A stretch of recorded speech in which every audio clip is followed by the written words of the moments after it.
Replicon Radio is brought to you in part by Lex the Hexmaster and the Shadow Army. And also brought to you by Noise 13. The new album dropped last Friday, August 27th. Deberation, out now. That last track you just heard was a banger off of that album, actually. It was. I told you. Yep. I told you, dude. That's the one. I don't know if you guys remember when we had Noise on like a month or so ago, and I was like, I told the story about he sent me the record, and I was like out on my daily walk, and that track came on. I had to stop and text him because I was like, bro, you know what I mean? Because normally, not that the record itself isn't good. Yep. But there's not normally you listen to a record, you got to stop and be like, dude. Like, hey, whoa. Like, this just came out of left field. You didn't even say nothing about it. Bro, like, Billboard, get ready. Like, we got a banger on our hands. Yeah. But yeah, shout out to Detroit Radio. Detroit Radio, get ready. That's right. Shout out to the sponsors all day, and shout out to that record. But we're gonna learn about some new dope shit tonight. Hell yeah. We got a special guest. Are you guys ready? Is everybody ready? Yeah, I'm ready. Are all the listeners ready? We're back up on YouTube. We got a new set my nuts down for this. We got a new YouTube stream up. So if you guys that's pretty nuts in there right now. Yeah, that's pretty nuts. You guys are out there in YouTube land. Mine are a little smoky though. Oh, yeah. Smoky nuts. Yeah. That's why. Because they taste good. Smoky nuts. Okay. But anyway, so we got a special guest on the line. We're going to get to know him tonight. I hope you guys are ready. Share this out. Let people know we're back up on YouTube. And give it up for our special guest, CJ Beretta. What up, man? Yeah. What's up? What up, brother? You there? You doing it? You living? How are you? I'm good. Welcome to the freaking show, man. Yes, thank you for having me on. Thanks for having us. Thanks for taking the time out of your day to come on our show and let us talk to you. Oh, yeah, I'm super busy right now. Shout out. Hell yeah. Shout out to being busy. Yep. Ain't nothing wrong with that, bro. Well, it's good to have you here, man. We're excited. We're excited, man. We're just going to, let's just jump on in, bro. So we're just going to keep it simple. What we do is I don't know if you like to time travel or if you're familiar with Marty McFly or any of our friends. We like to hop. I love Back to the Future. Well, there you go. So then you know what we do, man. We hop in our little DeLorean, and we like to travel back in time. We want to get to know people, man. Let's travel all the way back to what? I don't know. The 90s. All the way back to the 90s, man. Let's talk about CJ Beretta, bro. Like, we want to get to know you. We want to get to know about your life. You're from Wisconsin, is that right? Yeah, I'm from Wisconsin. Yes, so, I was born in Beloit, Wisconsin, and in '97, after my youngest sister was born, we moved to Nakusa.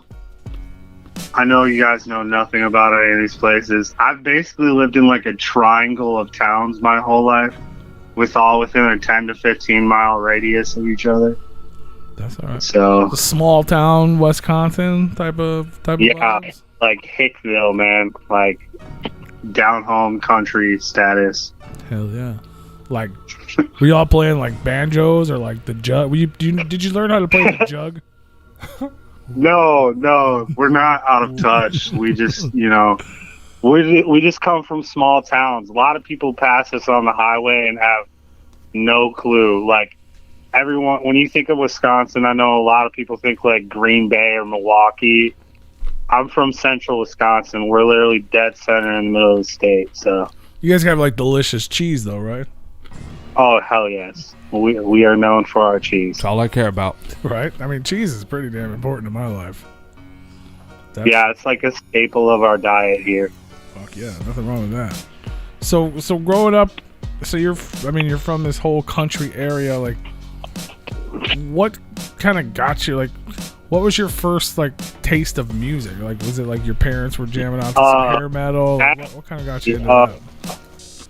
I tell everyone this. A lot of people don't know, but I got a lot of my music taste from my father. I wouldn't say my father is directly in tune with like the things I listen to, but he's like, the word he likes to call it is, he says he's led a square life his whole life.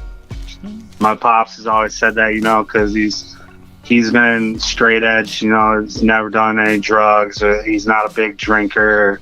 But my dad loves music, and literally my whole life, for as long as I can remember, my dad has had a vast collection of everything from cassettes to a huge collection of CDs. So I grew up with everything from, you know, 80s rock and roll to way back, you know, like Elvis, to, you know, everything in between, the, you know, one-hit wonders, a lot of the legends of rap. Like, he had all of it. My dad's a huge R&B fan, though.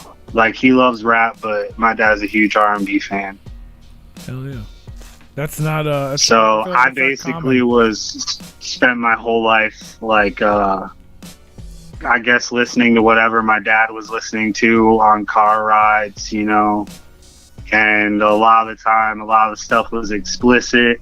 So, you know, I couldn't listen to that. So I was in that early era that a lot of these kids these days don't know about, you know, with like Walkmans and like CD players and stuff. Like, I would like sneak a CD or a cassette out of my dad's room and then go upstairs and put the headphones on and be listening to it. I'm just imagining them on like a little road trip or going to the grocery store, and then his straight edge dad just like singing "fuck the police" and shit, like NWA. I mean, my pop, like, don't. I'm not trying to call out my dad or anything. Like, my pops he's a great guy. He's a car gangster. There wasn't that type of life within his life. Like, and that's fine. He's still a cool dude. I just bring that up because my dad's always been saying that his whole life, that he led a square life, you know. My dad actually ended up being basically the same as my dad, you know, like, had a very small circle of friends, was always the headphone guy, you know, just walking around listening to my music. Like, that's all I really have had. And that was the same thing he used to do to escape, you know, what he was going through. So me and my dad are quite similar in a lot of ways. Hell yeah. You should get him on the track with you. What? I'm sure that would be awesome. Yeah. I mean, he could live his fantasy, you know. Who knows? Well, he didn't have to do all that bullshit because he lived it through the fucking music. I know, but maybe he never thought about making music himself. It's like, oh shit, wait a minute. There you go.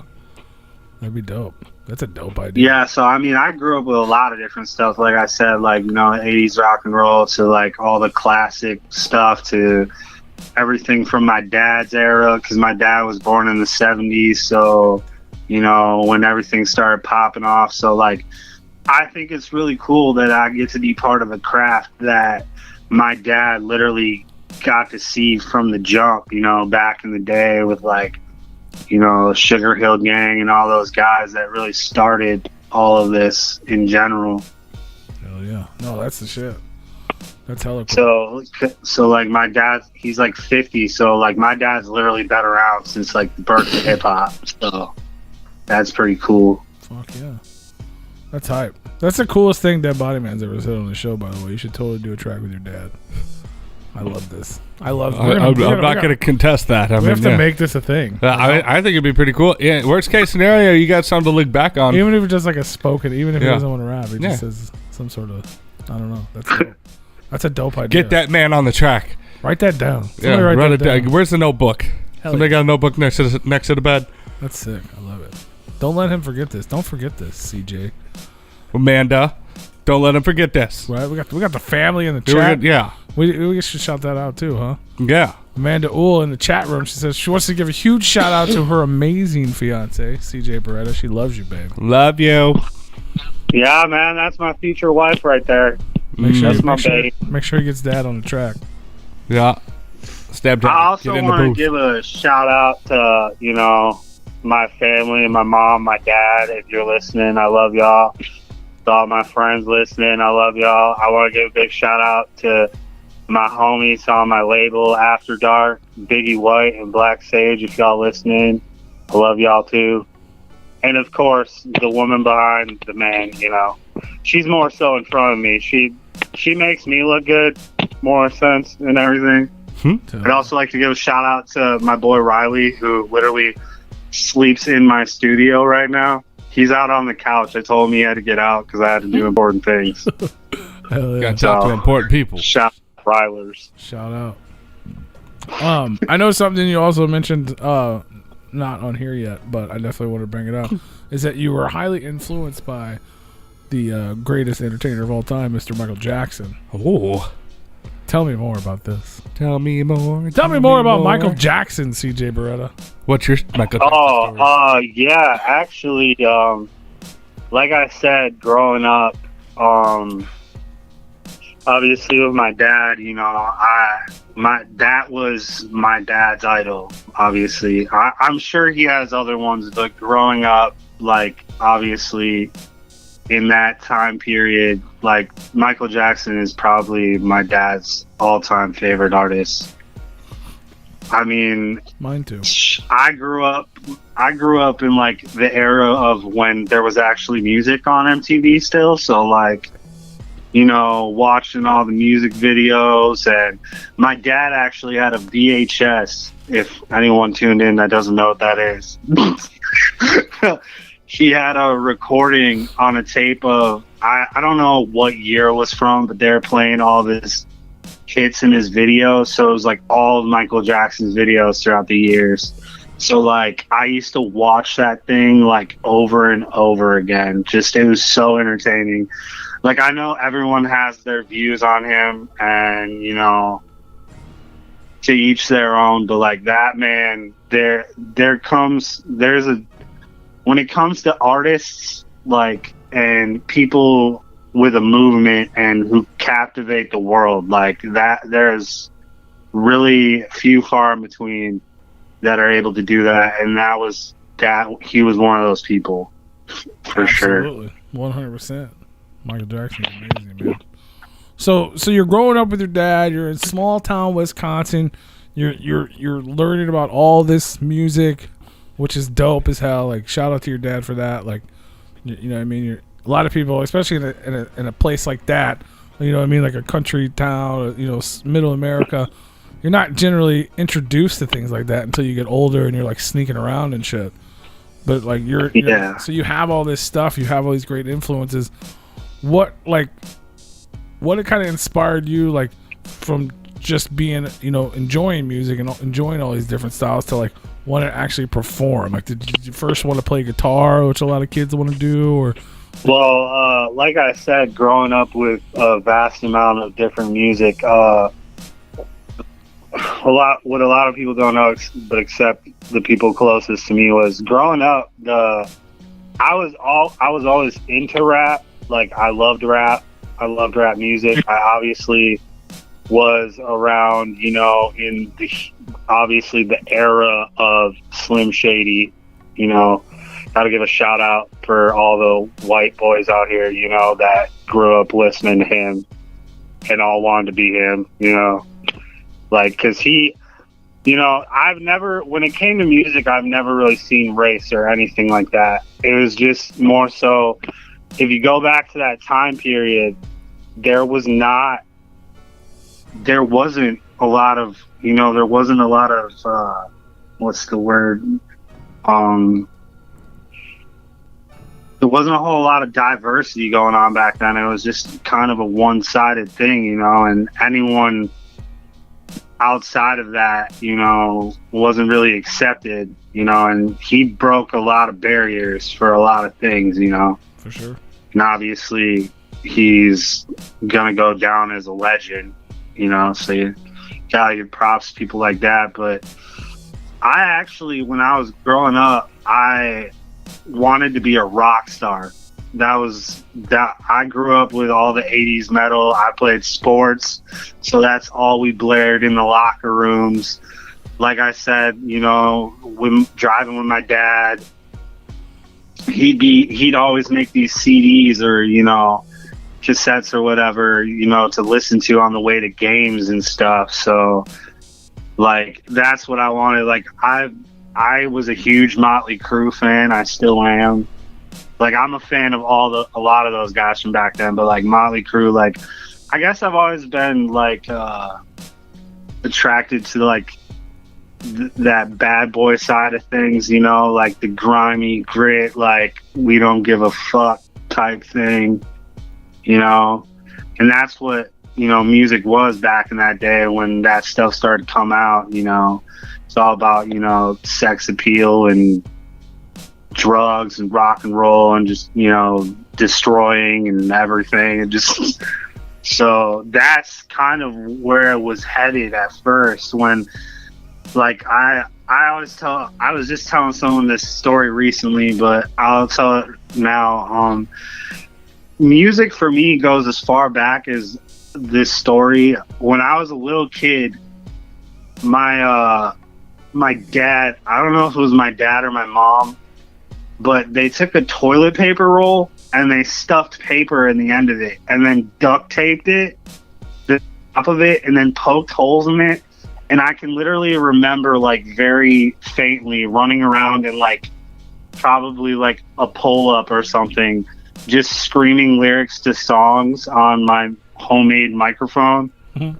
So, like, it goes as far back as that, just being like a little child. But that's awesome. I was growing up, I wanted to be a rock star, and then I tried that out for a while, but around that time in school, every dude wanted to be a musician and in a band. And, you know, there was the girls, you know, I want all the girls are going to love us, and, you know, and just, but more so I was actually focused on writing, and it was like 4 other dudes that just dressed the part and was always talking about their band, but we had like no music because no one else was doing anything. But yeah. About 12 years ago is when I switched over and I started rapping, and I caught a lot of flack for that, especially in school. Got made fun of all the time, you know, everyone thinking I was whack and stuff like that, but it was just something I never gave up on. Like, I always knew in some form of fashion that one day I was going to be a music artist, whether I was rocking out a stage with a band or rapping to thousands of people. Like, that's what I've always wanted to do. Fuck yeah, man. That's the shit, though, that you always kind of knew you wanted to have something to do with it.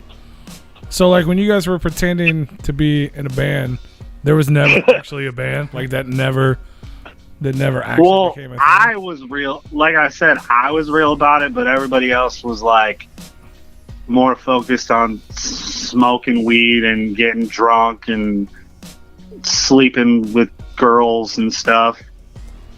You know, everything that goes on in high school with dudes with overwhelming hormones.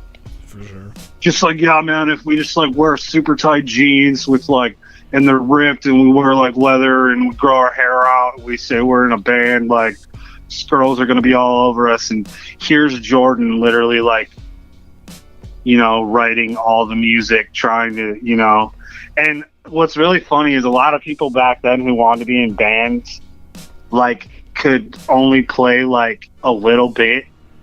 Like, they found like the singer, and then it was just like a bunch of people on instruments that could kind of play.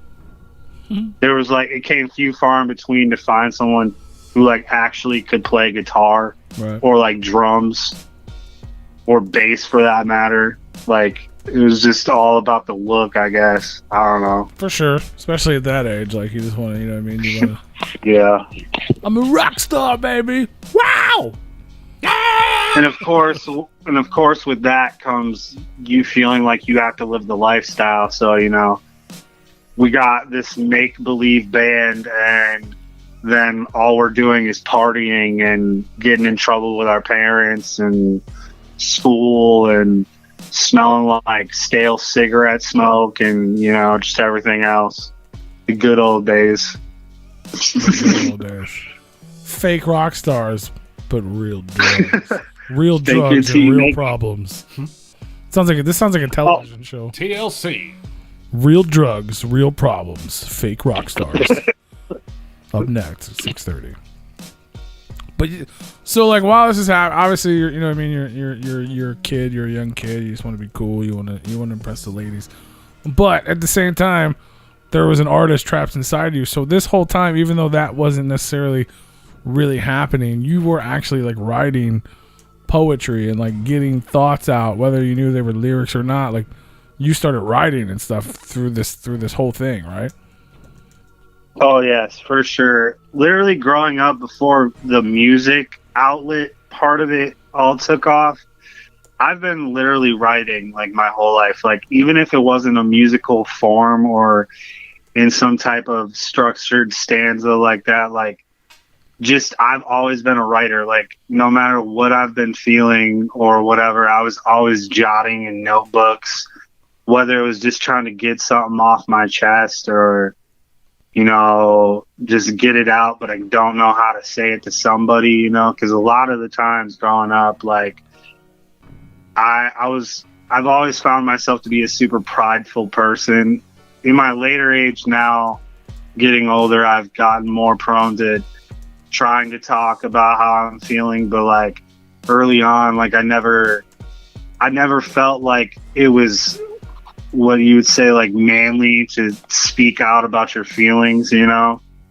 So like I just buried everything for a lot of the portion of my life and just wrote about it. And then, you know, and then I started, but throughout all this time I'm listening to music, and that was always the biggest thing for me, and especially up to now that I'm an artist myself and have been for quite some time now, is growing up with music was always my escape. And then when I started to make music, I always told myself, because of everything that I've been through in my life and gone through, like that's all I ever wanted to be with my music. Like I just wanted to be someone relatable, someone honest. I wanted to be what music always was for me, something you can just turn on and you hear it, and like while you're feeling however long that song is emotions and feeling, whether it's pain or joy or heartache or, you know, whatever it is, like you can relate to that. And like knowing how I am, like I just wanted to be someone else's escape. I just wanted to be somebody else could turn on and feel okay. Or even now, I've been making music for over 12 years, and every time somebody reaches out and messages me, whether it's a close friend or someone who's just been listening to my music, and they reach out and message me, like that is literally the best part of it all for me. Like to know, like people saying like these meaningful things, like, yo man, I was really going through a rough time, I heard your song, like I've been playing it nonstop now, like I really relate to what you're saying or how you were feeling, you know. And it's all about that for me. Like yeah, early on when I first started music, everyone had like I'm gonna blow up and I'm gonna be a superstar and money and all the women and all everything. But like I went through instances like that in my life, which I'll get into a little bit later. But like now it's just, I've always been underground. Even when I had dreams like that, like all my idols, a lot of my idols, especially now, even up to these days, like they've been underground their entire career, and look at where they are. Like it doesn't, you know, peace of mind and saving a life or just being something that can be turned on and listened to doesn't have to have dollar signs and like stuff behind it. Like you can just save someone's life just by telling your story and how you feel, and that's what I've always done with my music. Absolutely. And that's something that you kind of took on at a very young age, like just in writing and putting your thoughts out there, right? Like you wanted to have a purpose even behind your writings and stuff, even when you had your fake band. Yeah. But the riding was real. Even, I mean, you were kids. You know what I mean. You wanted to have it, but you were still actually. Really And I mean, especially riding. back then too, when you're a teenager, you're feeling so many emotions, so all that's coming out. So I mean, like, it was still real. It was just, back then when you're a teenager, you think you know everything, and the world fucking sucks, and Right. you just don't know how to control your mental and your emotions, and just so angsty and like angry for no reason. Right. And heartbroken all the time. Yeah, dude, I swear she's the one. And then it's like a week later, and Right. yeah, I went through a lot of that too. I bet it made for some damn good writing though, because even though it's ridiculous once you get older, at the time you're feeling it, it's real.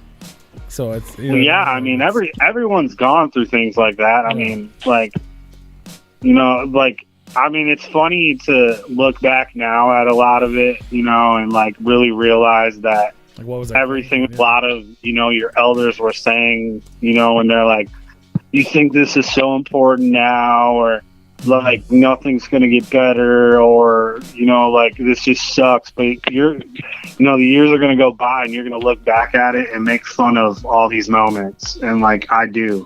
And like, I'm not saying like I'm old or anything, like, but like as I age, like I've been through a lot in my life, and even though I'm only 26, like I've led a long life of a lot of different shit.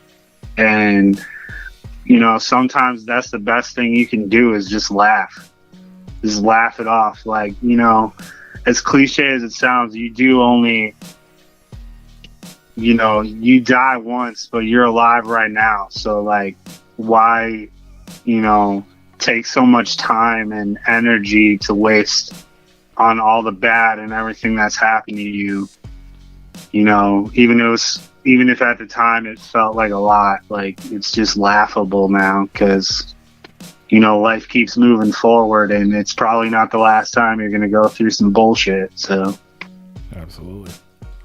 So even back then at such a young age, you're going through all this stuff, you're writing poetry or journals or lyrics, all kinds of writings. You came up with After Dark music back then, right? Which is something you're still yes, November of 2009. So what how did you come up with that, and then what does it mean, like what is it now, and what has it meant to you all these years? And it's still After Dark now. It's been After Dark the entire time. Actually, back then when it first started, the first actual name when I brought it to like the internet in the dawn of like, because everyone had like MySpace, and like 2009 or around there, like was when Facebook really started popping off and stuff. Okay. Like around that time period. So like, we miss you, Tom. I don't even think Facebook back then was like an app yet. I think you literally still had to go on the internet to log into it. So like the first thing it was After Dark music production, or it was ADP. It was After Dark Productions. I don't know why I put Productions on there. I was young.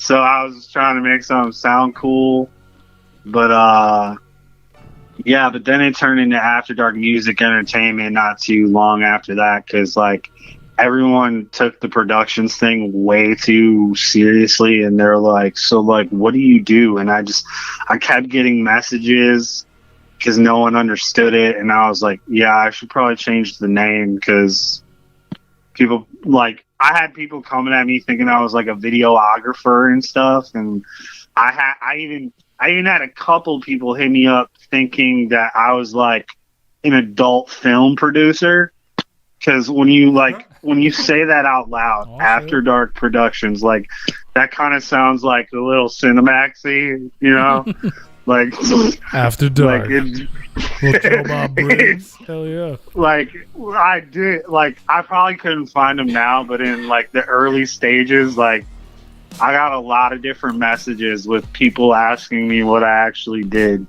So it turned into After Dark Music Entertainment, and I get a lot of people asking me about it. A lot of people, like, throughout the years have thought that I was just trying to pull from, like, a Dr. Dre vibe, or, like, you know, because he had Aftermath and, you know, just, like, different stuff like that. Or a lot of people thought it was, like, supposed to be, like, evil or dark. But it was never about that. After Dark, I created it after, once it became After Dark Music Entertainment, I had done a couple stints of time in psychiatric ward, you know, because I've gone through a lot of stuff in my life. I've battled with depression, and, you know, I've had a few attempts throughout my life, you know. I self-harmed, you know, did a lot of that stuff. I also struggled with drugs and stuff like that, growing up too, in that teen stage where it was just like anything to feel numb, and, you know. So once it finally became After Dark Music, that I came up with that while I was sitting my last time there. And basically what in my mind it represented was, this is my dream, this is what I love to do, and basically everything that comes after this is after the darkness of my life. So no matter how I'm feeling, because my music's always been my therapy, so even today, even though I'm not going through things like that per se anymore, I still battle with depression and stuff like that, and stress and anxiety, but my music has always been my therapy. So basically, no matter how I'm feeling, everything good or the feeling of clarity comes after the darkness. So that's how After Dark became a thing. Hell yeah. Well, I mean, now that you're producing music, and eventually I'm assuming you're going to be making music videos, you could switch it back to After Dark Productions, start hitting up some video vixens. I mean, you know, it's like, hey, yeah, no, I do After Dark Productions. You know, you just got to stand here in this His video. His fiance's in the chat room, bro. I didn't say he was fucking them. I just said that he's going to have some video vixens. All right. Welcome to After Dark. The After Dark casting couch. It's a casting couch. He doesn't have to do the casting. Have you ever watched the casting couch? Yes, he does. Okay, all right. He could be the one holding the camera, but it's like, yeah, but you can suck his dick after we sing the song. Sing the song, and then you suck his dick. Terrible. Not you, CJ. You know, theoretical. Oh my god! What the fuck just happened? Yeah, exactly. What just happened? Right. He's being all super awkward. Awkward. Hell yeah. Well, yeah. I'm just saying. Yeah, you are. I mean, if you're a rapper, you know you want to have attractive ladies in your music videos. He's already having them hit him up. Well, at least back in the day, you know, when log back into MySpace. Yeah. There you go. Yeah, but you also got to realize when I started all this, I was 15. So getting hit up by people who want to do adult films when you're 15 is kind of weird. Be real fucking weird. Holy shit. Don't hit them up. Don't hit those people up. Holy cow! Yeah, I didn't even think about that. Yeah. You were getting creeped on, sir. Yeah, do not hit those people up. That's not Showtime. That's fucking Have a Seat with fucking Chris Hansen. My god. That's a predator. Holy shit. We're gonna need some fucking After the Darkness after this shit. Holy fuck, dead body, man. Wow. What happened? Where were we? I'm lost now. Casting couches. No, before the casting couch, we were after the darkness. That's where we were. Old boy's like spilling his heart out, and you're like, yeah, porno bitches. Holy shit. Anyways. All right, everybody, take a deep breath. Come on, man. I thought you were professional. Everybody you let that rock out. You? You let that rock you? Come on now. We gotta cleanse our palates. Come on now. Yes. So I don't know what just happened. Like we were headed in a direction, and then it just hit a fork so hard. You're welcome. Just so We were bringing Welcome to Replicon Radio. Dead Body Man was bringing light into the darkness. It was just a very strange light. Yeah, very strange light. I think it was a fleshlight. No. Fleshlight or flash? Yes. Flesh. Ladies and Flesh gentlemen, in we my got CJ flesh. Beretta on the line. We're hanging out. Let's hop in the DeLorean. We're Go back. learning about. Go We're back. learning about After the Darkness. The After Are you Dark. sure? I'm not sure what we're learning about right now. We're going off the hinges. It's all good, A man. little bit, yeah. We gotta have a little fun. Script Daddy in the building. Shout out to Script Daddy in the chat room. Scream Daddy, yeah, dude, that's my brother. Hell yeah. Well, hello there, brother. So yeah, man, you're growing up. Obviously, we're talking about growing up, man. We're talking about adolescence here. We're talking about the trials and tribulations of young adulthood, heartbreak. So you've been through some shit, man, and you had some. You went to therapy and you did some things, and you essentially what we're saying is you've been writing it down. You've been using your music as your therapy, and through all that darkness, your music is what happens after the darkness. Yes. And it continues to be that, which is therapeutic for others Yeah. as well, which is kind of like full circle to your dad, who did not live a crazy life, who stayed sober and stayed away from bad things, but he got to experience those through the music, which inadvertently was kind of therapeutic because he didn't have to experience those things that you would need therapy for, because he got to listen to other people's Music is therapy. expression, right? Oh yeah. Does that make sense? Mm-hmm.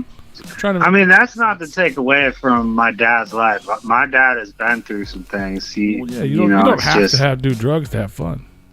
but like, it also goes back to like, that doesn't dictate your life. Like, just because you didn't like make bad decisions or puke off, every weekend, or just mix bad stuff together with other bad stuff, like, doesn't mean you haven't been through some stuff. Like, No, for sure. the funny thing though is like, well, I mean, I wouldn't say funny like in the sense of like haha, but like my grandfather, he actually was a probation officer, my dad's dad. Oh wow. So, like, I basically grew up with, like, two dads my whole life. And, like, so, like, put aside, like, everything with my music, growing up, I was just, like, basically every other, son of a father and a grandfather. They want the best for their, their son, grandson. They're pushing the athletics, And I love sports. I grew up with sports my whole life as well. I played when I was really little. I was playing basketball, but that's not what happened. I ended up becoming a hockey player. I played hockey for 16 years, and there was a little stints of other sports in there with like baseball and. I think I played rec soccer like one season. There you go. But yeah. But yeah, I was a hockey player, while I was growing up, having these dreams and stuff with music. But also growing up, I had been playing the same sport for a long period of time. So for a huge time period there, it was really kind of Technical difficulties. the sports route and see what happened with that, or but I started coming into my own in my early teens, and with a lot of other stuff that was going on at the time, and just music was what it was meant to be. For sure. So with all the things, like, so you went through some things. I don't know how much of whatever went on in your life you want to get into, which led to your therapy and all that stuff. So was there like a moment like while you were going through the therapy or like at some point in your life where you're like, I'm gonna like, it's time for me to do this, and you started like recording and rapping, and you're like, I'm gonna be a serious artist? Like, was there ever like a Well, yeah, I feel it all happened. It was kind of a flip around all the same time. Like I said, you know, early middle school, high school, but also growing up. I mean, the elementary years didn't really count because, like, you know, we were just listening to music, and every kid was like, I'm going to be an astronaut, the president, I'm going to be a rock star. But then, like, middle school came around, and that's when you start coming into tune with, like, your emotions, and, like, you know, girls start becoming a thing, and all you're really, like, influenced by is, like, okay, what am I going to be, and how am I going to be, like, attractable to people? Like, what's going to be my thing, you know? And, I was always the comedian growing up, like, not in the sense of like stand up like that, but like, you know, I was the jokester, the class clown, you know, kind of the ongoing thing that happens with the people that really aren't accepted. We kind of go above and beyond to just get, you know, attention from anyone to feel, you know, and so, you know, I was always the guy that could make everyone laugh. And even to this day, I've always felt like, even with meeting new people, if I can get someone to laugh, like I feel like I'm being accepted, or, you know, like you're intrigued by me. But as I started to get older, especially with the band things, and like, oh, gonna be a rock star, and then that really wasn't what was going on. So then I kind of flipped over into the other side of it, and like, you know, I was in my later teen years when my parents split, and I got this what my parents like to call newfound freedom, because my parents were split up. So, you know, we were like, oh, well, dad or mom or whatever isn't gonna say anything because they're both not together now, so like I can just, you know, do whatever I want, you know, fuck them type deal, you know, how everyone feels. And so, you know, I started going to, like, you know, parties or fires and stuff. Like I said, where we live, it's pretty back roady and like fields and stuff. So like it was either some dirty basement somewhere, or everyone gathered at a house, or there was a fire, a bonfire somewhere, you know. But at those parties is where like the music thing kind of started taking over, because like obviously people would get, you know, drunk or whatever, and like there'd always be that one guy that'd be like, oh dude, like let's freestyle, throw a beat on, like, and then there's just like a huge circle of people who can't, you know, go to rhythm at all. And I was always that kid that like hopped in and like just started giving a go at it. So like early on with the rapping side of things, that's kind of where it started. Was like I kind of just started, I'd start, you know, sometimes I'd freestyle and other times I'd spit something I wrote, you know. I know it's a common story throughout a lot of like rappers and stuff, but that's kind of how it goes. Like that's how it went for me. Like, and everyone always said, even back then, they're like, you just have a lot of talent, but you haven't harnessed it yet. But like once you figure it out, like, because I get people every now and again that'll post some horrible quality videos from like over a decade ago when phones started becoming a thing with cameras, and it's like flipping young Jordan just rapping, and it's just like sometimes it's super cringe, but like you got to look at it and be like, well, without that there wouldn't be who there is today. So I mean, even though it's embarrassing sometimes, it's like, it's whatever. That's kind of how it started with me. And then really, like how I said, in 2009 is when I really told myself, when I was like, I'm going to get serious about this, and just kind of took off from there. And now it's 12 years later, and here I am. Here you are, Replicon Radio. Yay! First ever CJ Beretta interview. We're making history up in this bitch. Making history. That Body Man's being crazy, but we're making history. Whoops. Whoopsies.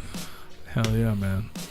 So from 2009 to 2021, where we are now, I know you got some music out now. You got some singles up on Spotify. You sent us some tracks we're gonna play. What would you say is the... Well, first of all, what's changed for CJ Beretta as an artist? For one, I've gone through a couple name changes over the years. When I first started back in 2009, I had acquired a nickname. It was Cray J. Cray J. Throughout my friends, and wish I would've told along with all these huge decisions I was making when I was 15 to become, this overnight rap superstar from, central Wisconsin. I ended up going to a buddy's house after I'd kind of acquired this name, had kind of become a common thing throughout people around my area. And at 15 years old, I ended up getting a back tattoo of my name across my... yes. When you haven't fully grown into your body yet, and I was super scrawny back then. Like, I could not put weight on for anything. So now I'm going to be 27 this December, and I still have it on my back, and I've obviously acquired more tattoos over time. Why didn't we make that the flyer? That should have been the flyer, bro. Just your back tat. Fucking quick, send us an image. We'll make it a... Oh my god. We'll put it into rotation. Cray J. So is that what CJ short for Cray J? Actually, that's the other thing. Is please say yes. What became the CJ now, because there was Cray J, and then after that I got hit. Surprisingly, I got hit for copyright because there was somebody already signed with a name similar to that. Mine was spelled differently. So then I had to change my name. I only know about Krayshawn. Krayshawn and Ray J. Yeah. Teamed up. They're really the Cray J. I don't know who it is, but theirs is spelled like Crayjay. Mine is Crayjay. Well, did you tell him you have the tattoo already? Like, bro. Yeah. Talk about copyright. Right. It's like, it's on my skin. It's my back. Yeah, like, I was committed. What are you talking about? Like, so then it went from that, and then there was the era of CJ the Kid, so it was CJAYYTHAKIDD. CJ. Cray J. Hey. I love it. And then I ended up linking back up with a guy that I have beefed with off and on throughout my life, but we came back together for a second time because him and his two cousins were around when After Dark first became a thing. And then there was like other members that had came along throughout the years. But then we got back into making music together, and we had like made this merge of our labels, and we created Dark Diamond, and that then we fell off again. But he goes by Kid Mafia, and I was CJ the Kid, and he said I had to change my name because there couldn't be two guys with the name Kid in their name. So then for like a month, I'm trying to figure out Hopefully, didn't hear what about the hell Cut I'm Rock. going to call myself.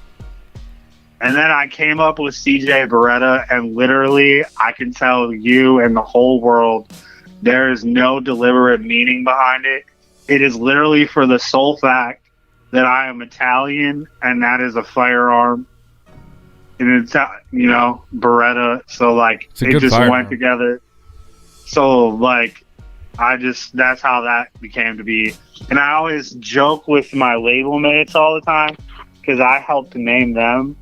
Like my buddy Biggie White and Black Sage. Like, those are cool ass names. And then there's me, CJ Beretta. CJ like- Beretta. You're just coming in hot with the copyright names, CJ Beretta. man. Biggie, what was his name? Biggie Bright or something? Biggie White. Biggie White. Yeah. So I'm surprised he didn't get hit with a copyright.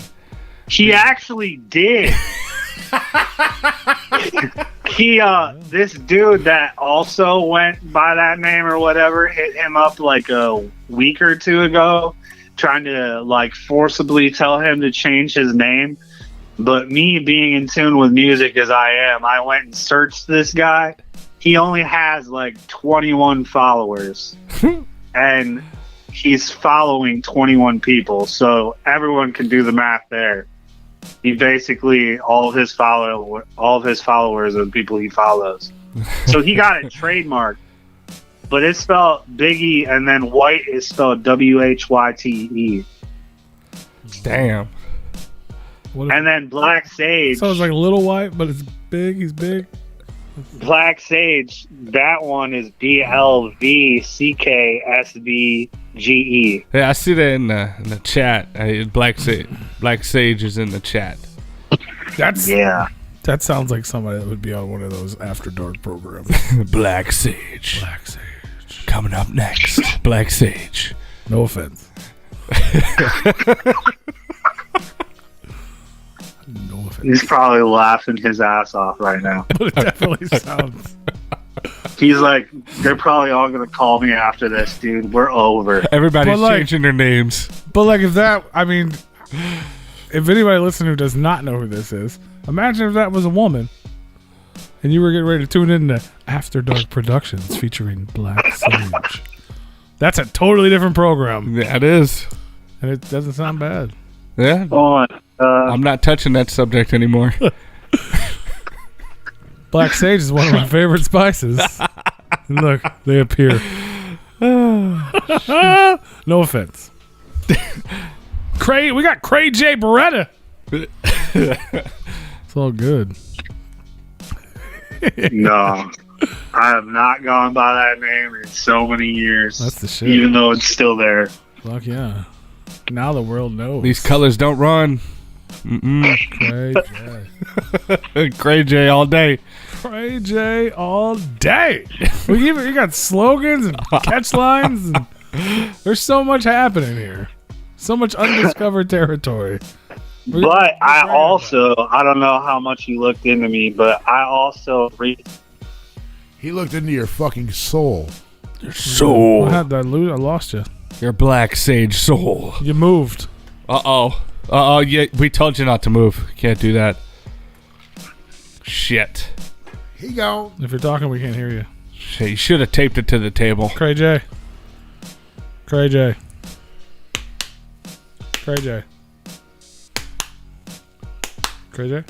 Caller, are you there? Hello.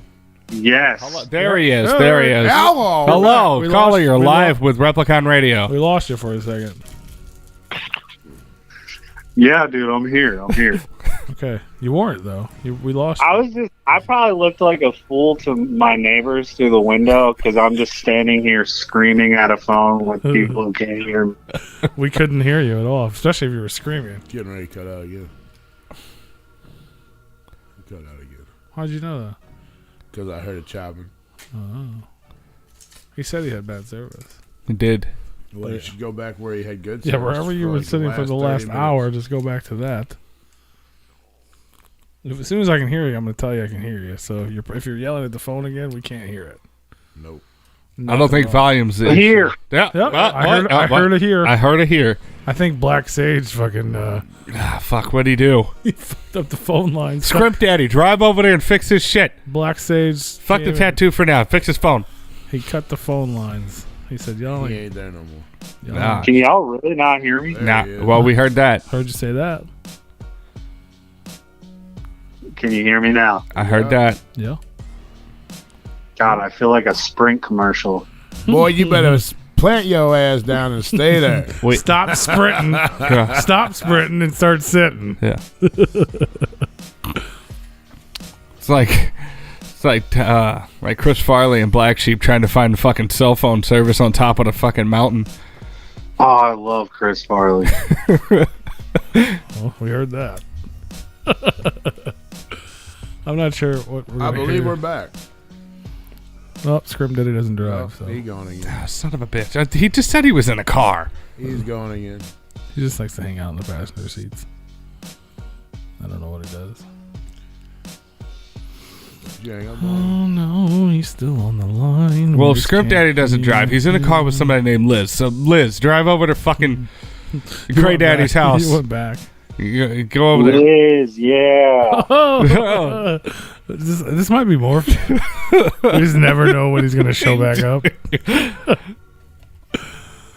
Hell yeah! Can you really not hear me? Like, I'm not even moving. Now I hear you. I heard all of that. Yeah, we can hear you now. We can only hear you when you ask if we can't. Yeah. Only time we When you can. get frustrated. Yeah. Just put your frustration into the phone. Can you hear me now? Yeah. There we go. Good. CJ Beretta in the house, y'all. Replicon Radio. Hell yeah. Welcome to After Dark. Okay, where were we? Beretta, it's a good firearm. Radio Marco Polo. I wouldn't say that. Yeah.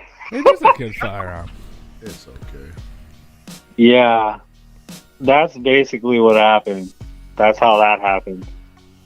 And that's how that went down. There we y'all. go. Because we didn't hear any of it. Fuck yeah. Hope you guys enjoyed that story. Can you really not hear me again? No, we can hear you right now. But we missed the story. We only hear the questions. We don't hear the stories. We can hear you right now. You didn't hear the story behind that? Oh, we heard that you're Italian and it's a firearm, an Italian firearm. Oh yeah. Yeah, I heard that. Oh, Like- yeah. Oh yeah. That's I had to switch my name because the guy I was working with at the time also had kid in his name. So then I was like, great, I'm on like my third fucking name change. I'm like, what the hell am I going to call myself? But it also works because I don't actually really say CJ Beretta in like really any of my songs. It's either Beretta or CJB. Like, I never actually have to say, like, the full-length thing, so I kind of get away with it. I would be worried about getting hit with a cease and desist from Beretta. No. I mean, Hey, man. you can't just they go around wanna calling talk- yourself Smith and Wesson. Yo. Yeah, I remember. I actually, for a while, when I first created it, I didn't use Beretta, like, the word. I used threes instead of E's to see if I could get away with that. So, like, for a while, that's literally what it was. He's just dipping his toe in the water like, are they going to get me? Are they going to get me? No, no, no. Oh, best believe I was scared at first when I first started, because this was also around when I was, like, starting to pop off with my music. Because it's only recently that I really went to, like, a global type deal, like, in the past couple of months where people, like... Because I ended up putting out my song Chip on My Shoulder like 2 months ago, and in 4 days it blew up and I hit 1.3 million views. Damn. And then I put out like 4 more songs after that, and then slowly but surely all my recent and like newest songs just all started to blow up. I literally went to sleep. What was funny was I had planned on finally putting my music on like all platforms, so like Spotify and stuff like that, because I like messed around with like direct upload to like Facebook or like just videos of me rapping on a beat or like stuff like that. And then I'd been using SoundCloud, so I was like, well, I'll just put out this song for the homies to listen to until it comes out on Spotify. And I posted it, and I literally remember I went to sleep and I had like, I think it was like 17 followers, and like all my videos had like maybe 100 or so views. Like and then all of a sudden I woke up the next day and my fiance was like, yo, like your song's blown up, it's at like 4,000. And then my buddy Biggie, he was like, he just kept hitting me up all day, and I was like so stressed out, and it hit like 11,000, and then it just kept progressively going up. And then the day that it hit 1 million, my buddy Mikey, which is Biggie White, he hit me up at work and he's like, it's moving again. And it was at like 120,000 at that point. And for the next 8 straight hours, my song was playing like all over the world. And I hit at like 5 o'clock the next morning, I hit 1 million, and then it hit like 1.3 million. And now it's just like all my songs have slowly slowed down over time. But like for like a good month there, like all my shit was blowing up left and right. That's nuts. I'd love to hear it. Yeah, nuts. So how do you? I mean, did it just happen? Was there like, how did it happen? Was there a marketing plan? Did someone famous grab a hold of it and share it, or just kind of just caught on? Algorithms? What? Like, nobody knows what happened. Like, no, I don't know what happened. Like, because with that song, when it started to do that, I had like 2 other songs I was ready to put out also at that time. And so then I'm thinking like, I'm like going through emotional uproar here, because I'm like, wow, holy shit, this is happening. Is this really happening now? Like, everyone who ever talked shit about me my entire life, like, is this finally my moment? And I was like, all you bitches are gonna pay. I got 1 million views. fuck you. well, hey man, when you go from like, you know, Ray J's back, bitch. Suck a it. couple hundred views, and then all of a sudden your song just takes lift off like a rocket. You're looking at insights, and you're being played in places you can't even pronounce. Like, that was pretty nuts for me. But even while it was happening, I was like, is this just a fluke? Like, even my producer at the time was like, this is amazing, but I literally have no clue how the fuck this is happening. And like, my followers just kept going up, and the plays kept going up. So then I posted another song, because I was like, well, this is going to tell me right here. Is it real? Is it real? Yeah, exactly. And then, same freaking scenario. I mean, that one didn't hit 1 million, but it hit like a couple thousand views, and then all of a sudden it like took off again. And that's when I was like, wow, this is really happening. And then just all the next song I put out, like all in the span of like a very short period of time, it just blew up. And then all my old stuff started getting seen, and it was nuts. It was nuts. And now I'm just, everything I post just is like left and right, just takes off. And it's awesome. The boys dropping fire. Here.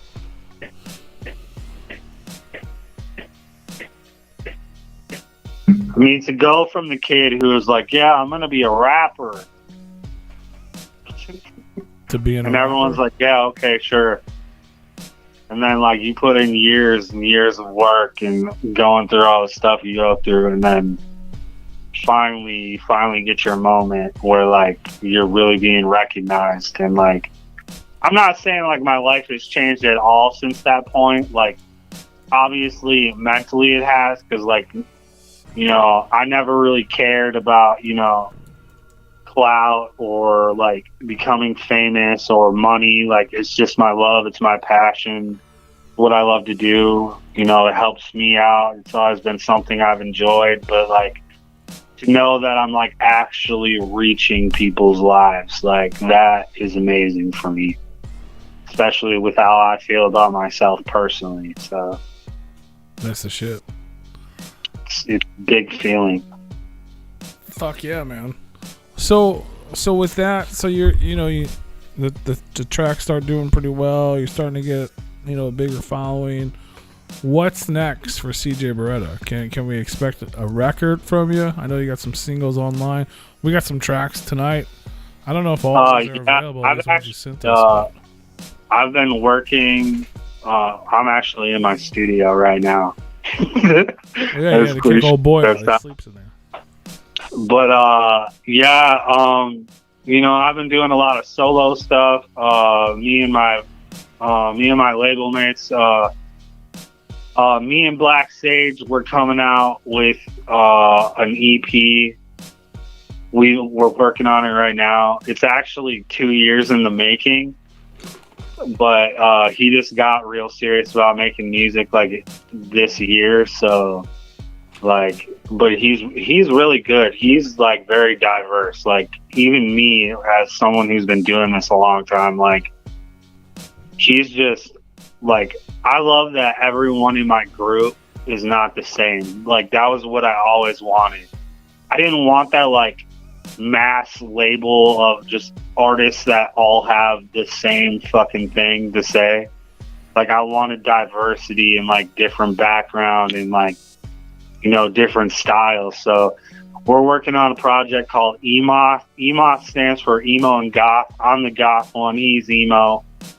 So kind of like a project we're doing right now. And then I'm also trying my hardest through jobs and all of us working different shifts to put together a Halloween EP as well, hopefully. But I'm so versatile and we're so versatile. We're always making new stuff. So like I can never really put a finger on like what could be next, but those two things for sure are going to be a thing. And I mean, obviously I create every day. I am always writing. So I never really have like time drops. I usually just kind of write stuff and record it and get it, mixed and mastered and then just drop it. That's kind of how it works for me. But I do want to definitely come out with some type of mixtape or album for myself. I recently in the past month went through a PC crash and lost a lot, like 9 months worth of a lot of stuff that I'd been working on. So oh no, my buddy Biggie, he had his whole album was done and now it's gone. So damn, there's a lot of you're fired, Greg. Going back and doing new stuff. So, but everyone can always expect new from me. I can never really tell you what angle it's going to come from, but I'm in tune with so many different things because recently I've been bringing my roots of like, rock and metal vocals into my stuff now. So like, you're gonna be a rock band finally. You're gonna be a real rock band. I love how you cut out right when I said some shit. Damn it. And obviously, you're going to get your father on a track. We can't forget about that. I mean, if he's down, I'm willing to bring my pops into the studio. Let's do it, Pops. Pops, you're down. That'd definitely be something, I'd definitely like to do. Hell yeah. If he'd be down, I'm down for whatever. So if he really wanted to, he actually, believe it or not, he ended up being what I became. like growing up, my dad was always like, I was always shotgun rider in the car, once I got old enough to sit in the front seat. So my dad would always be like spitting the words to, the stuff he grew up on, and he'd get all in your face with it with, kind of attitude and the presence of like someone who'd actually be doing it. So like, I'm sure my dad could come up with something. My dad actually helped write, like I said, back in the day I played hockey, and if you guys remember the original Green and Yellow remix by Lil Wayne, did you guys ever hear that? It was for the Pack when they won the Super Bowl that year. Rue does. I don't watch sports. But anyway, he made a Green and Yellow remix to Wiz Khalifa's, I think it was like Black and Yellow. Wow. And where I come from, obviously in Wisconsin, where I'm at, our colors were red and white for our school. So my dad ended up writing a remix to that remix. And then I made a video, and like because we were going to the state, that year, and I was JV at the time, so I ended up making a video of what my dad wrote, and I ended up being like the coolest kid in school for like a day. Hell yeah. See, the dad's already writing rhymes, so it's time to get his ass in the studio. Come on, Pops. We making music. Yeah, Cray J and Papa J. I don't know the names, though. Cray J and Papa J. Hell yeah. He got out again. I think we lost him again. Cray J. I can hear the person in the background. That's weird. Yeah. That's Manda. How can I hear her and Manda. not him? That's weird as hell. Amanda, you might have to continue What kind this of crazy interview. fucking iPhone 6 do you have, sir? I can hear people in the background and not you in the what foreground. the fuck? You're right there. Okay, so iPhones with them is once they get a little bit older, they don't update. So like all of his apps don't work half the time, and nothing can update. So it's crap. Yeah, I'm broke, okay? I don't have iPhone 12 money, all right? So Wisconsin. Why you gotta call me out on the air about my phone? I don't know. I just love that you guys just got so Wisconsin, though. Let me tell you something here, eh? Yeah, like, Jesus. What just happened? Let me tell you, I can't even pretend to try. Amanda! She's going to have to finish the interview. Hell yeah. People are excited. Yeah. People are pumped. Woo! Hell yeah. Do you want to use my phone? I love that I can just hear her in the background. I still Or maybe he can go stand where she is and she Yeah, can can you just go stand in the other room, bro? We can hear you just fine. She's got to hold the phone where you're at and then just swap places. Just trading places. Yeah. There you go. My favorite. But then he couldn't hear us unless he's on speaker. Yeah, we're on speaker. Oh, well, maybe that's that. I know that my phone sucks on We speaker. can still hear her, though. Yeah. He's left. Well, you see, again with this shitty phone, if he didn't have it on speaker, he can't hear you, or you can't hear him. One of the two. So. Only we can hear you. Did he leave? Yeah, if I turn it off speaker, I can't hear anything on my phone. Why was he? So- Why were you not from Wisconsin until your wife got home? It's so weird to me. Yeah. Yeah. I love it. Is that me? Am I talking like a Canadian? Gabrielle Probably. says you need to hold Amanda's hand and use her as an aerial wire. Amanda, you're an I antenna. said earlier before we went on the air, if you need me to go grab the metal coat hanger and some, you know, You tin did say. foil. Yeah, I thought you were kidding, but you were being serious.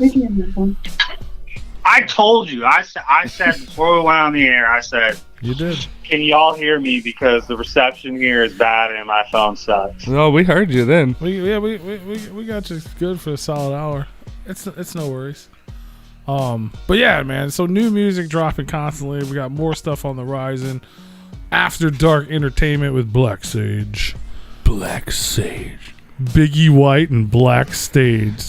Wait, we're backstage with Black Sage. Come get stuck by Scrimp Daddy and his tattoo gun. Scrimp, yeah. You guys got all kinds of. We're going to Wisconsin. There's all kinds of. Hey. He's got sushi for you. Hell yeah. Hell yeah. Yeah. If anybody tuning in right now has any questions, get them in the chat. We're gonna ask those. We are gonna play some music. We got a couple more questions for you, but so I got the 3 tracks you sent us, and then I got another playlist too. So if you got any like behind the scenes or fun stories about these tracks, first up we got Chip on My Shoulder, Made Away, On My Own. Those are the 3 that you sent in, and then I also have Lost Without You, Teenage Years featuring Biggie White. Ooh. And Barrel to My Head. So those are the tracks we got lined up. Is there any like behind the scenes or stories or anything you want to? Well, Chip on My Shoulder, like I was saying earlier, is the song that I ended up like really blowing up on when I dropped it, and then all of the stuff that came out after that. So in order to go, it went Chip on My Shoulder, then Made Away came out, and then On My Own came out. And then the Lost Without You song, that's actually a love song. That's for Amanda. Yeah. That was kind of a personal song. And then Teenage Years, me and Biggie, it says it's my song, but it was actually written by him, and I put it out on my page for him. And yeah, Teenage Years is like a pop punk type vibe, but with rapping in it. So it's like, it's super dope song. Chip on My Shoulder was kind of me just, I guess, reminiscing over all the years of doing this and everything I've been through, from bullying to people not believing to, performing for nobody and making songs that like it seemed nobody wanted to listen to. It was kind of like an empowerment song, basically. Obviously within the title it's called Chip on My Shoulder, so it's basically just, it ended up becoming kind of like a speaking into fruition type deal, because what's really trippy about it is when you listen to the song, you're gonna hear all these things. Like there's a line in there where I say it came a long way from a couple dozen views. Like, I really, when I posted that song, only had a couple dozen views, and then all of a sudden that song blew up and hit 1 million. So do you have a chip on your shoulder now? What? Do you have a chip on your shoulder now? No, I ate it. She ate it. And then Made Away is just really a song kind of speaking on past life before all this, like all the trials and tribulations, and back when I was doing drugs, and just kind of basically it's like a little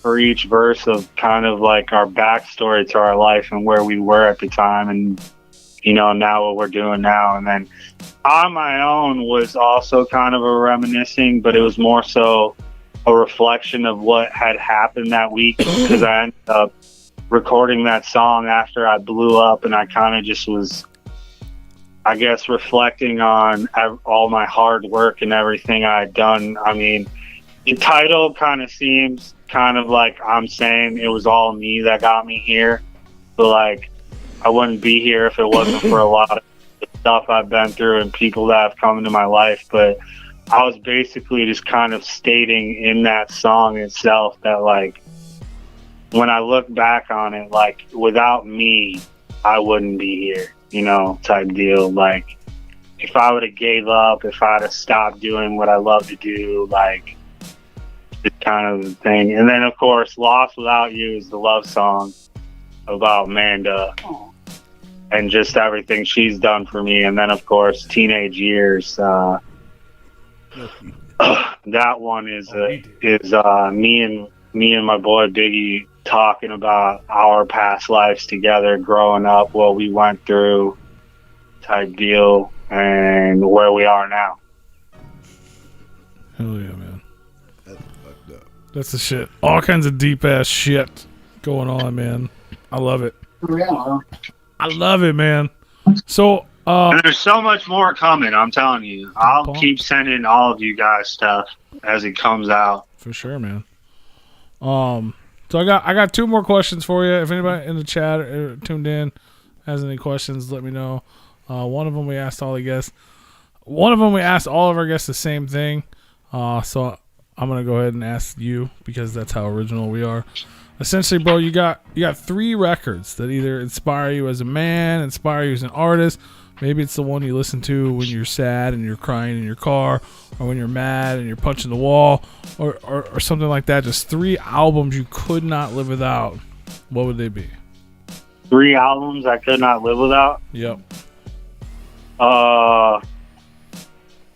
Wow, that's a tough one.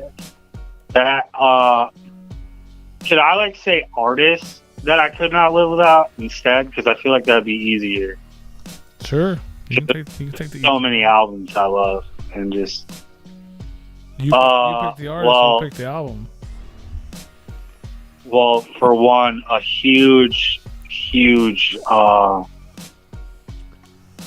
someone that are a group that has really inspired me over the years is definitely Twisted. Me and my girl, we are huge Twisted fans. She's also an ICP fan too, but like I've been listening to Twisted for like 17 years. And like that was one. They've only been out for 4 years. No, I'm just kidding. 17? 17. Hey, fun fact for everybody tuning in: we just had Twisted on the show 2 weeks ago. You can check out the that's replay right. on all streaming platforms. Yeah, those guys, like, oh my God, they just. I mean, they have so much diversity in their music as well, and you know that really touches all types of crowds. But like, when they get really deep in it, when they're doing those tracks, dude, that are like really speaking to your soul and them just really venting how they feel, like, oh my God, just I literally know that I cannot live without them for sure. Like, I became a fan off of Freak Show and just everything after that, all the way up to this date. Like, I love those guys. Hell yeah. And then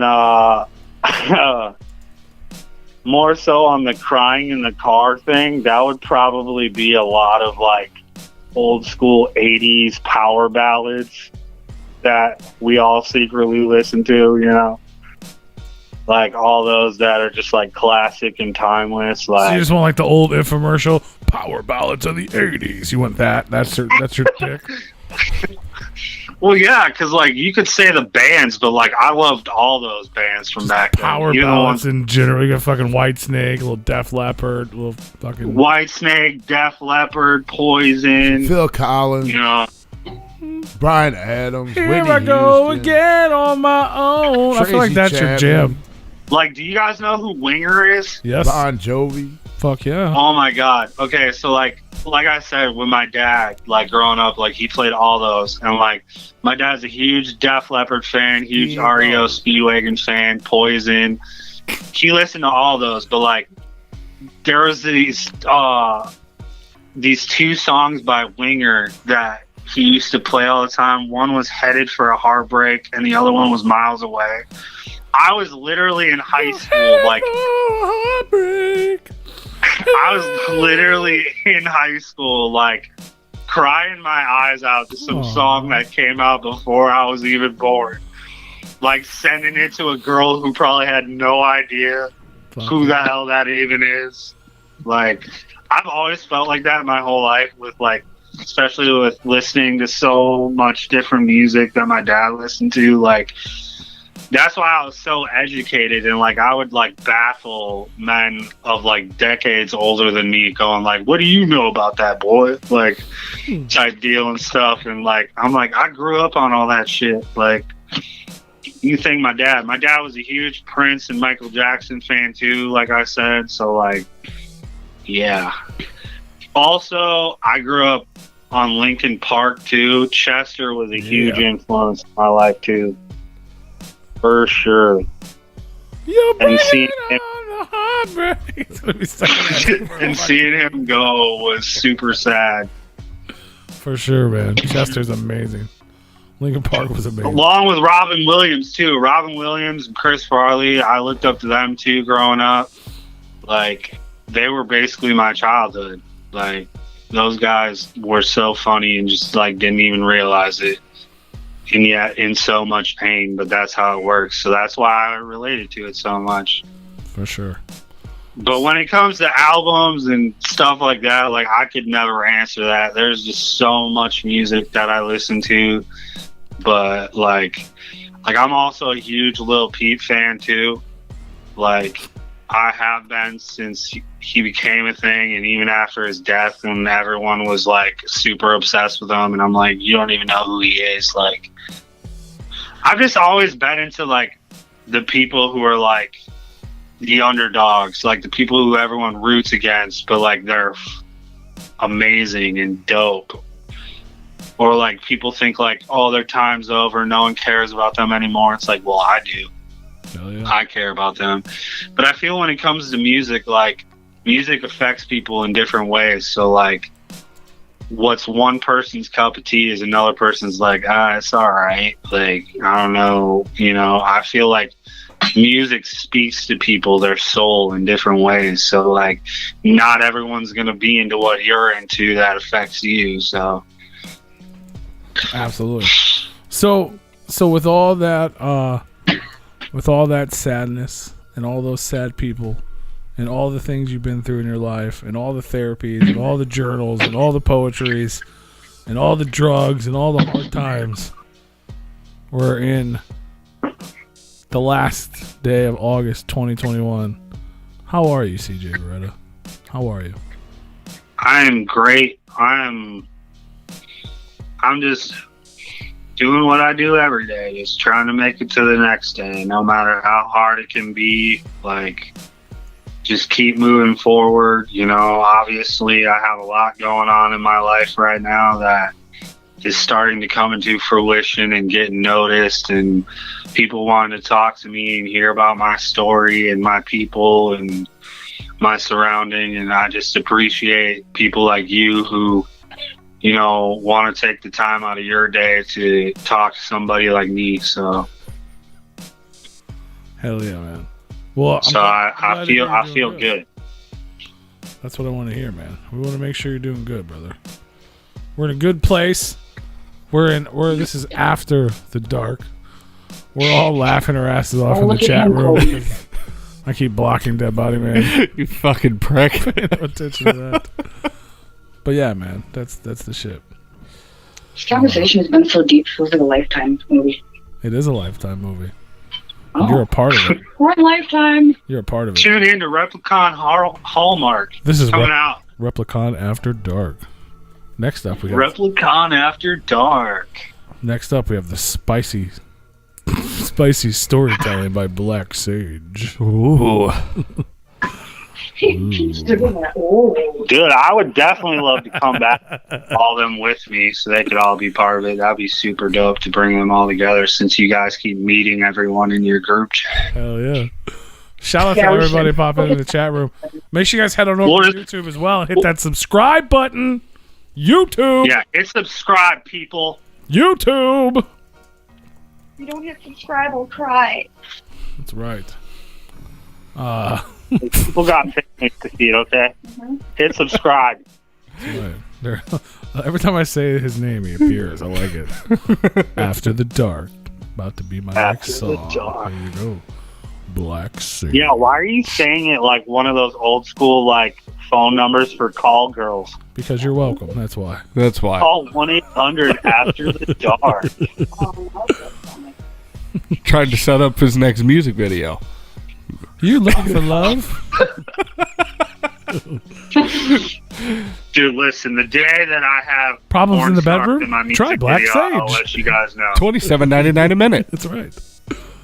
Black Sage is here to meet all your desires. Hell yeah, man. Well, we look forward to hearing more from you. We're glad you're in a good place in life. For the people out there, who just now hearing about you. Let them know where can they find you, where can they follow you, where can they hear their music, where can they check out all the other groups that we talked about. Tell them everything. It's CJ Beretta on all streaming platforms: Apple, iTunes, SoundCloud, Spotify, YouTube. You can find me on TikTok at Undead Beretta 666 and also on Instagram at Undead Beretta 666. My link tree is on everything, so anything you are looking for, all you have to do is click on the link in the bios and you can find me. Also, I'm CJ Beretta on Facebook. There you go, man. Reach out, follow him. You got any? You got anything people can buy? You got T-shirts coming, CDs coming. We're actually buttons. We're actually working on that.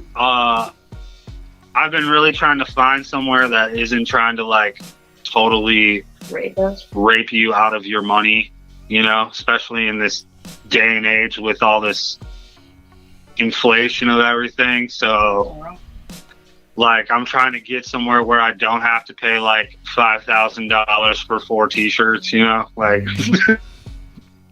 good. They go all bundle status. But yeah, I definitely have a lot of stuff coming for sure. And you can hear about all of that on all those things I told you about. All those platforms. I usually keep up to date with anything new that's happening, so that's definitely going to be a thing, even if it's just basic things with my logo on it at first. But It's just the beginning. I'm a pretty creative person, so they'll definitely. I've seen Yard Guys' shirts; they're amazeballs. I saw your guys' Replicon shirts; like those things are insane. We try. You can buy those; they're for sale. We're broke. You can buy those at After the Dark Replicon Radio. We're totally should make an After Dark shirt now. Use promo code After the Dark. There you go. Make an After Dark shirt. It's like a dinosaur holding a sack of black sage. There you go. Dude, he would love that. I'm just picturing the Are You Afraid of the Dark scene. Right. Yeah. I'm just picturing like fucking Joe Bob Briggs, like Cinemax late night. Oh God. Just a fucking you remember that? Fog that's filter or whatever. Time too. That's how old room I remember. Everybody else is too young. It's got that when 90s they used fucking to do the filter Joe on Bob it. Briggs used to do the late night movies, and before the movie started, he'd tell you how many boobs there was. He'd be like, "There's 17 boobs, 2 headless bodies, 14 murders. Let's get on into the movie." I don't remember. You don't remember that shit? He was the shit. Motherfucker, you ain't too far off from me. I'm saying it was too young for him. I remember it. Cinemax to used look to it have up, After yeah. Dark. Cinemax After Dark. I do And it was remember- like I do all remember those that. like Yeah. I do soft remember that. core shows. Oh, yeah. Shit.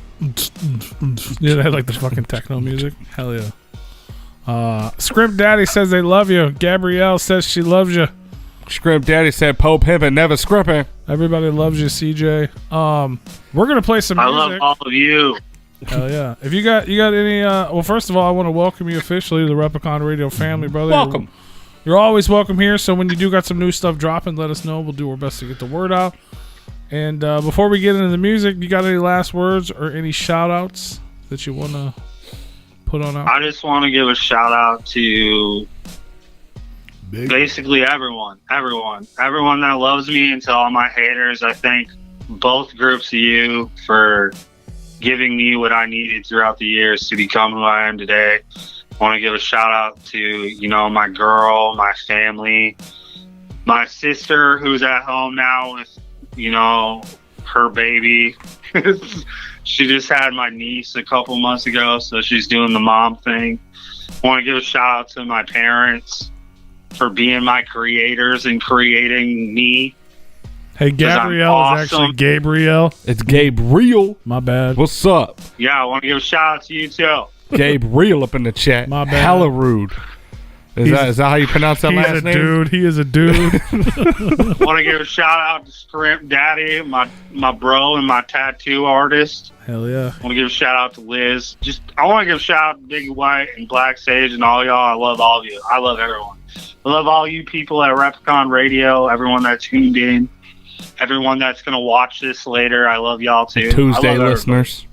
Shout out to the Tuesday. CJB loves everyone. We love you all. Ah, yes. Promo code After the Dark. Promo code Okay. CrayJ. Y'all CrayJ. CrayJ. Love you. Love you too.